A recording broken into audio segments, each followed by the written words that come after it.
Dear Leonard friends, good evening. You're welcome to this special edition of the AGI Hybrid Legal Practice Training on Virtual Cross-Examination. This is the moot and mock presentation segment.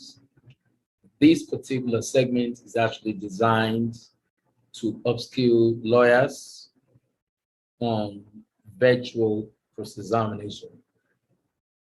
You all agree with me that hybrid legal practice and virtual law practice have come to stay.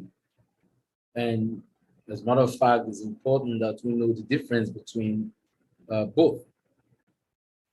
Um, whether it is hybrid legal practice or virtual law practice, one thing is clear. It is important that we know that as a lawyer, you are expected to be robed.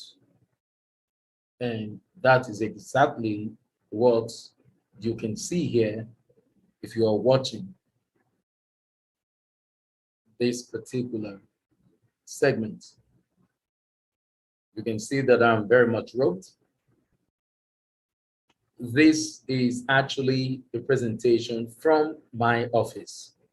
So assuming that I were to make a presentation as it relates to virtual cross-examination from my office, this is how I am expected to roll. I have got to be completely robed. I cannot appear as to suggest that I am in a mediation center or in an arbitration center, as the case may be. I've got to show that this is litigation. If I were to do mediation or arbitration or conciliation or negotiation, as the case may be, I am not expected to roll. But if it is litigation, I am expected to roll in virtually all the rules of court as they relate to virtual hearing or hybrid legal uh, hybrid appearance or hybrid presentation of cases, as the case may be. We are expected to roll in virtually all of them that I have actually seen. So that is the essence uh, of you seeing me in this particular appearance. Now, this is a mock presentation on cross-examination. We all know what cross-examination is all about, and I'm going to introduce it in a kind of way. This is part one. In the subsequent training, you may wish to join us if if you're interested. There is no problem about it, as a matter of fact. So now let us look at how to go about virtual cross-examination. Virtual cross-examination is the same, takes the same form of cross-examination as the conventional cross-examination or the in-person cross-examination. So there is really no big deal about it. The most important thing there is that you have a stable network. So it's good for you to know how to work on your network and ensure that it is stable. Now, we have a case before us, as a matter of fact. This is a case which actually involves uh, the Commissioner of Police, uh, whom we are going to refer to as AB here. Um, as the complainant. Of course, we all know the procedure. And one CD who is aged 48, who happens to be the defendant here. Now, there is a charge that is actually brought before the magistrate courts, and the charge is to the effect that the said CD on the 28th day of January 2015 at Yanapaja in the ZB Magisterial District did fraudulently convert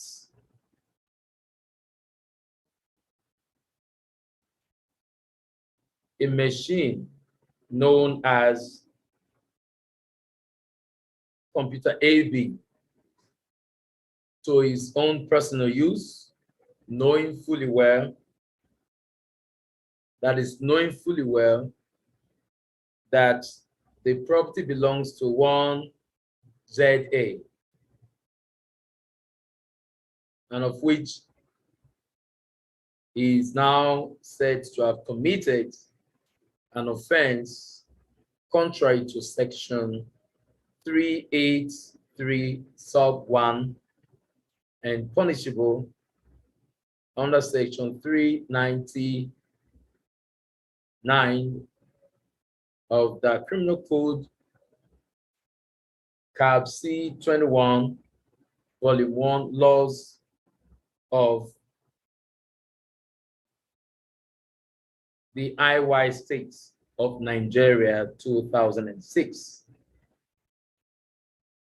That the said CD on the said dates above, time and place,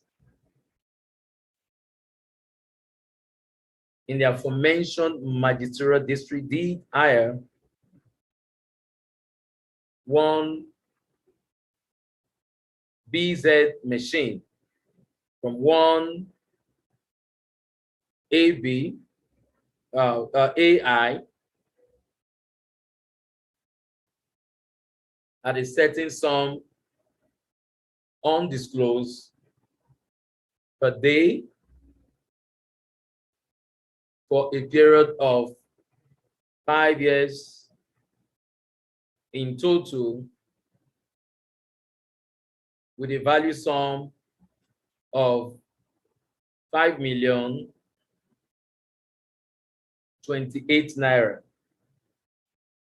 and is said to have refused to pay the said sum, and is said to have now committed an offense punishable under section 421 of the Criminal Code, Cap 621, Volume 1, Laws of the EI States of Nigeria 2006.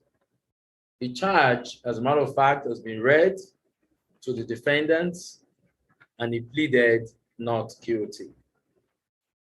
So at this stage, he pleaded not guilty, as a matter of fact, and the prosecution has opened its case and has also closed same. The defendant has also commenced cross-examination, and this is, as a matter of fact, in continuation of the cross-examination of the defendant. So that is the procedure and the position as far as this particular matter is concerned. Now, the question here is, how do we cross-examine the defendant in this particular case? To cross-examine the defendant in this case, as a matter of fact, it is important that I now introduce to you, I now make you to know that on the other side is a lawyer who is actually holding watching brief for the Commissioner of Police, for the Commissioner of Police, as the case may be, and is actually assisting the prosecutor in this case. Then for the defendant is one lawyer who is to do the cross-examination. Coincidentally or incidentally, that person has got to be me in this regard. And I will have to introduce the mode of cross-examination in a way that you will understand what we are talking about. It is assumed that from the other end, there is a witness who is in the witness box, the complainant in this case, who will be cross-examined. And I will do the cross-examination.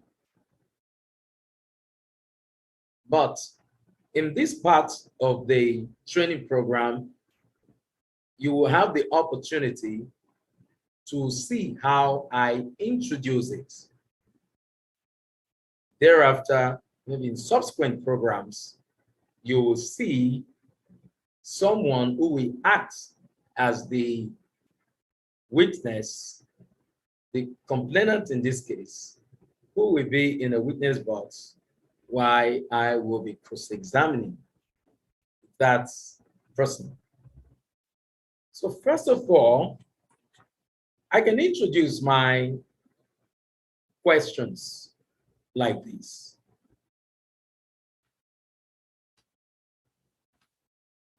You are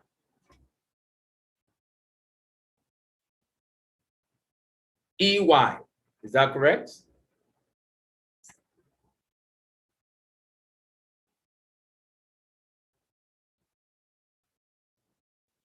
And you know the defendant in this case, is that correct?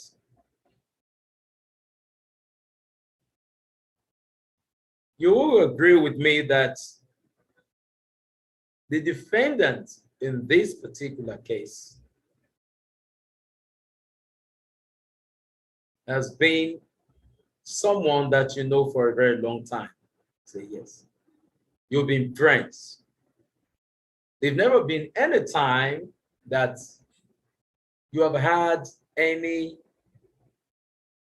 issue relating to finance as it relates to this business.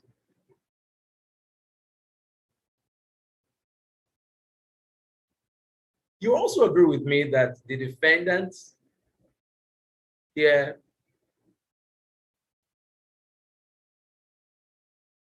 had a business relationship with you.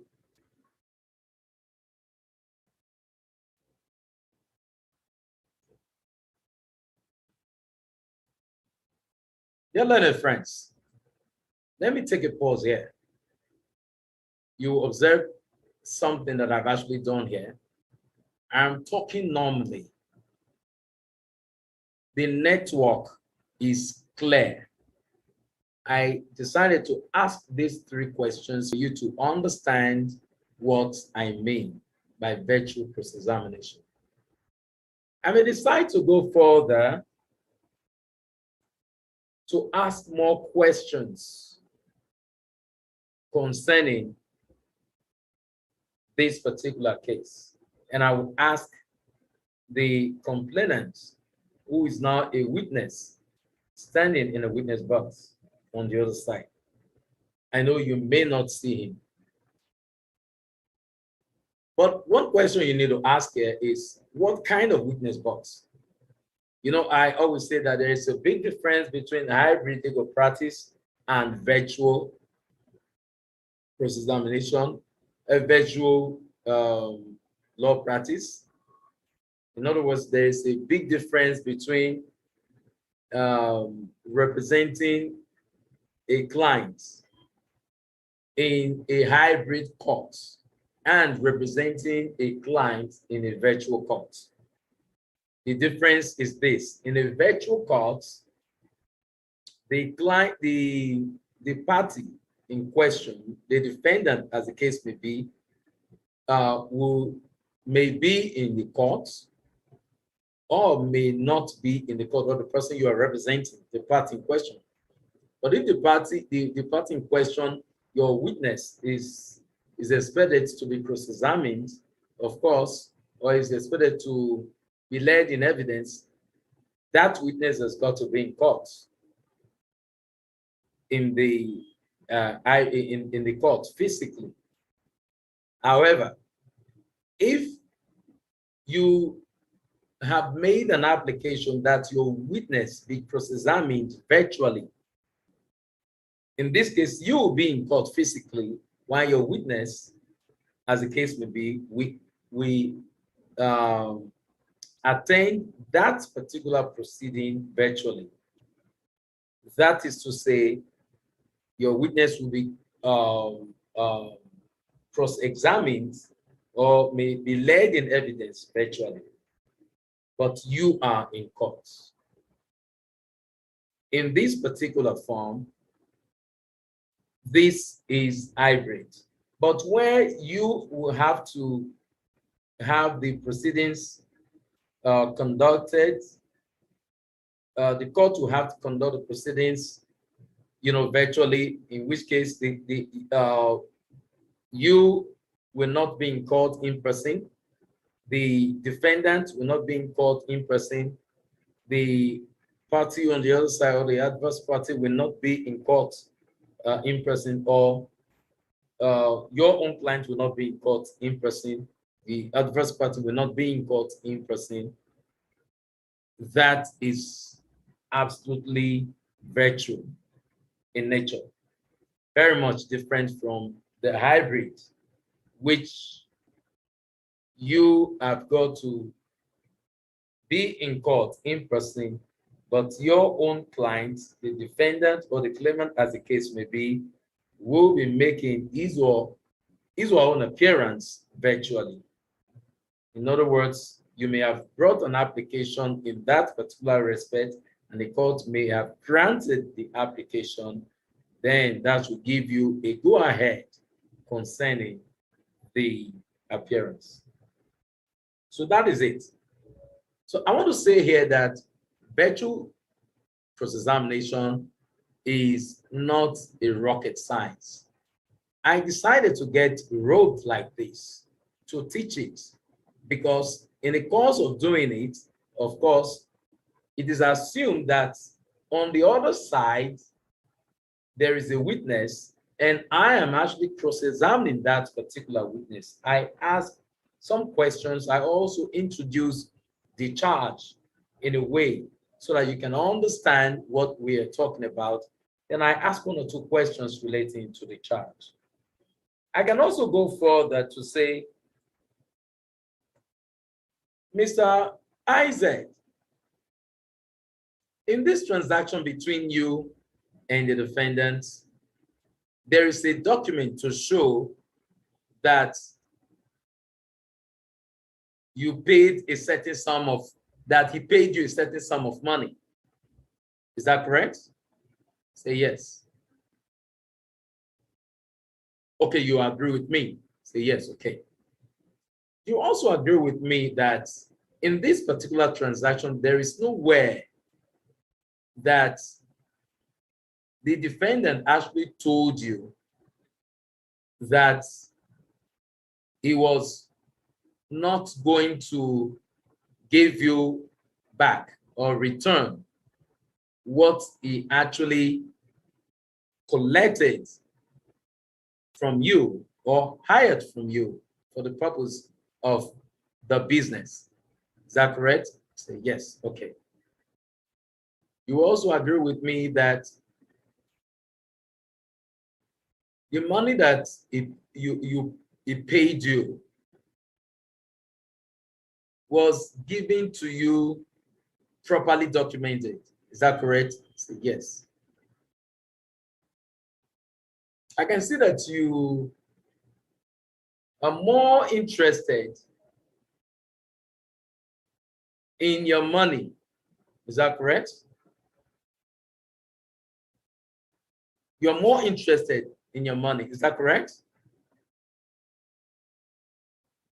Now, dear learner friends, you understand what is happening here. When I asked him this particular question, he was stuttering. He didn't really have anything to say. But I've got to push it further. I've got to keep, putting it to him so that I can get the kind of response I want to get from him. It is assumed that you watching it, you're on the other side, and you are the person that I'm examining. So at a point, there was no response from him. I needed to just watch. And the court must also have been watching his demeanor, and the court will also know whether he is telling lies or not. The most important thing in this approach of cross-examination is that when you are in court in a hybrid cross-examination, it's expected that the systems, the monitors are big enough for the court to be able to know, to watch the demeanor of the defendant or of the person who is being cross-examined, as the case may be. It could be the complainant, or it could be the defendant. It could be the plaintiff. It could be the defendant. This could be in either ways, as a matter of fact. But this one is basically a criminal action. I don't want to say much here. This is just to introduce the moot and mock presentation so that you have an idea of what I mean. So in the subsequent presentation, it's expected that we are going to have some persons to join us. And these persons, some of them will be will act as the adverse parties, the adverse party, as the case may be, a party that will be cross-examined or will be led in evidence in any way we think we will be able to drive home the message concerning this approach of cross-examination. So in all the hybrid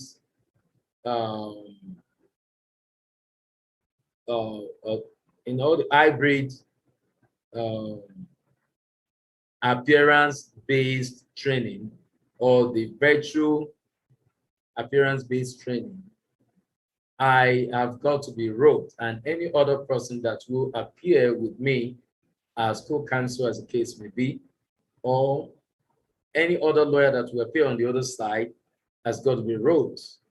So this is just the introduction. I'll post a date concerning when the next training will come up. Thank you very much. Have a wonderful day. I want to believe